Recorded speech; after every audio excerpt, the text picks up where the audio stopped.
It's scandal time in Washington. Boy, this one of the big ones, by the way. This is going viral around the Muslim world right now. Actually, around the world, period. It's the lead story on BBC's website. Footage purporting to show, I'm quoting from the BBC, a Syrian rebel cutting out and biting the heart of a government soldier, Syrian soldier, has drawn condemnation. Human Rights Watch, others, I mean, you know, whose side? We're on the side of the guy who cuts out the heart of the other guy and eats it? Right. Okay. Well, anyhow, that's Syria. We can discuss Syria too. There is so much going on right now. And the Republicans want to talk about these so-called scandals. You know, the IRS target Tea Partiers. Well, okay. Fire some people, change the rules if they did, but I don't think that that's the real scandal. I think the real scandal is that they're letting Karl Rove get away with it. The fleecing of the American people is getting swept under the rug. What about Benghazi? In the wake of last week's Benghazi hearings. And, of course, this Friday report about the IRS. Congressional Republicans are going nuts. I mean, they're talking about, let's impeach Obama. He's the worst president since Nixon. I mean, in an appearance earlier today on CBS's This Morning program, California Congressman Darrell Issa, he who cried when he didn't become governor of California, who was in charge of last week's Benghazi hearings as chairman of the House Oversight Committee, he slammed the Obama administration for its supposed connection to the IRS investigation. Listen to this.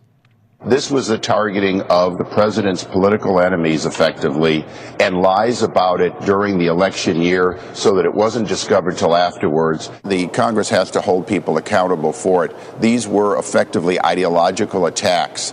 Whether they were done by partisans who were political appointees or not really doesn't matter. They targeted conservatives. Well, it doesn't really matter because the guy who was the commissioner of the IRS was appointed by George W. Bush. Maybe...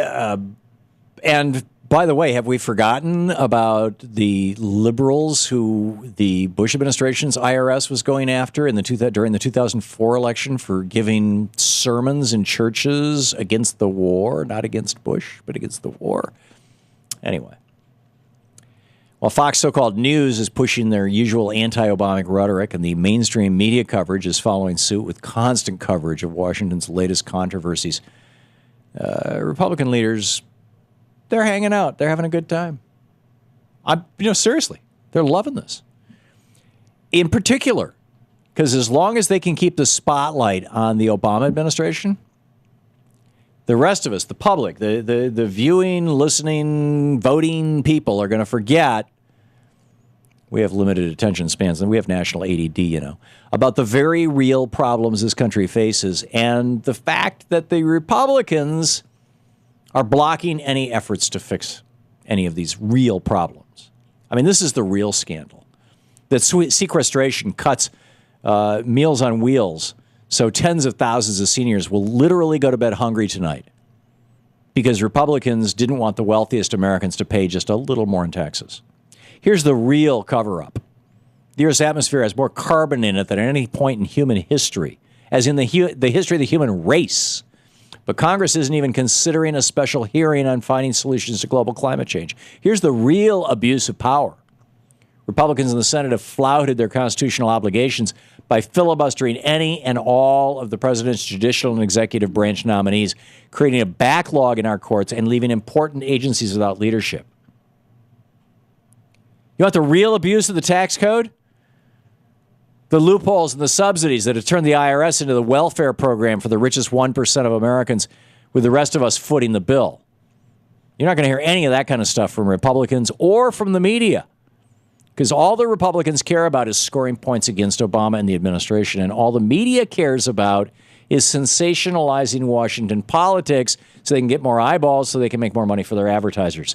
Of course, Republicans are enabled by an inept Democratic leadership that reacts to narratives instead of creating them. But the point stands. There are a number of serious problems facing this country right now, all of them caused by conservative policies and 33 years of Reaganomics, but the Republican obsession with winning the talking point war is keeping them off the front pages. Last week, Senate Minority Leader Mitch McConnell decided to block the nomination of Tom Perez, President Obama's nominee for Secretary of Labor. And just days after that decision, Senate Republicans also decided to delay a confirmation vote on President Obama's nominee to head the EPA, Gina McCarthy. I mean, there's nothing new about this. They've been doing this since literally the day that President Obama came into office. They've had one strategy. These Republicans in the Senate and in the House of Representatives, and that's to sabotage the Obama presidency by blocking the people he selected to work in his administration and by filibustering any sort of legislation that he supports. Think about his cabinet nominations. The Senate Republicans killed the nomination of Susan Rice to be Secretary of State. She was clearly Obama's first choice. They delayed the nomination of Republican Chuck Hagel to be Secretary of Defense. They delayed the nomination of Republican John Brennan to be CIA director. They delayed the nomination of former banker Jacob Lew for Treasury Secretary. You'd think they'd like those people. And right now, thanks to Republican blocking efforts, there are currently 82 vacancies in federal judgeships around the U.S. One of the most important is 4 vacancies in the highly influential U.S. Court of Appeals D.C. Circuit, the First Circuit Court of Appeals, leaving that court, which is the jumping off point to the Supreme Court, and ultimately decides things like labor laws and EPA laws, any federal laws, in the hands of a one-vote Republican majority, which would become a Democratic majority if the Republicans in the Senate just allowed Obama's nominees to be confirmed. They're not going to do it. And then there are the hundreds of bills that Republicans have blocked since Obama took office in 2008. Just last year, they blocked bills to increase the federal minimum wage, bills to put transparency back into politics, bills to set a minimum tax on millionaires and billionaires, bills to prohibit discrimination in the workplace, bills to protect the equal rights of the disabled. The Republicans blocked a bill to ensure that women receive equal pay for equal work.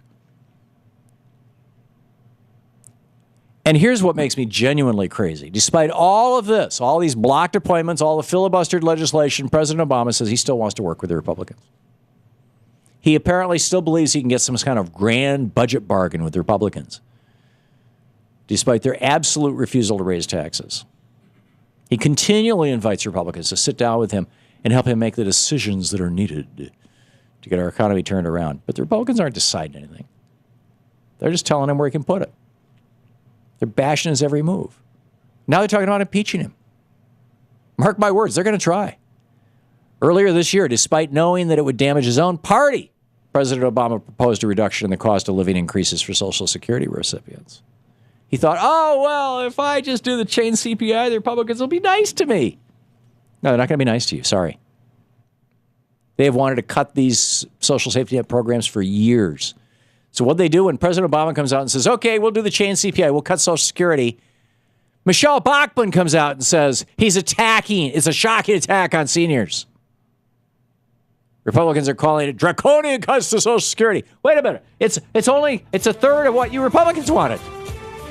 I mean, back in 2005, George Bush tried to privatize Social Security. Republicans wanted to turn the whole thing over to Wall Street. Bottom line here, Republican lawmakers in Washington have only one mission, and that's to obstruct and sabotage the Obama presidency. And he damn well better wake up to this fact soon and start talking back to the American people. This is the Thom Hartmann Program. Excuse me, talking to the American people. Talking back to the Republican Party about what the Republicans are doing. I'll share with you how FDR did that after the break.